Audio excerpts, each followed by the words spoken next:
Let's talk about Ashley's question here. Ashley has asked about, as a mom, I'm assuming, here with kids, what about Santa? What about the Tooth Fairy? What about Easter bunnies?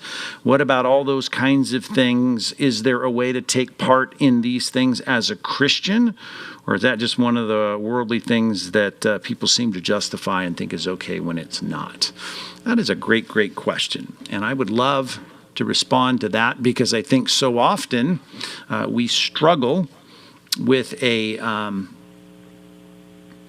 issue of parenting when it comes to things, particularly at Christmas time with Santa. That's the most common one, and most parents will, without any reservation, it seems, most of them at least, they will just lie to their kids about a fat man that drives around the world in a sleigh, flies around and comes down the chimney, eats your cookies, drinks your milk, leaves presents, and is on his way. But I would suggest, as a pastor, as one who cares about parents being believed as truth tellers, and being a truth teller to your kids doesn't mean you tell them all the truth that is available to know at all times, right? Kids need to have a kind of gradated understanding of things. You can imagine just a few in your mind that clearly wouldn't be appropriate for a 5-year-old to know.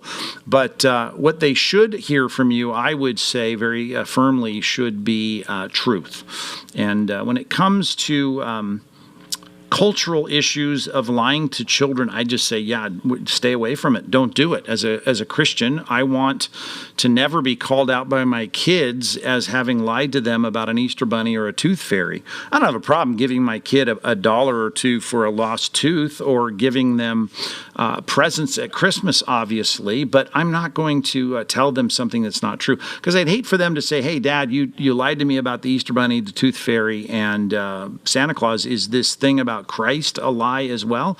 I want to tell my kids about what is true. And there is, as you put it here in the question, magical childhood figures. Well, there is something magical, something that breaks natural law, something that is going far beyond the natural, which is Christ coming to live among us, and that is what we're telling our kids about: the life, ministry, death, and resurrection of the Lord Jesus Christ.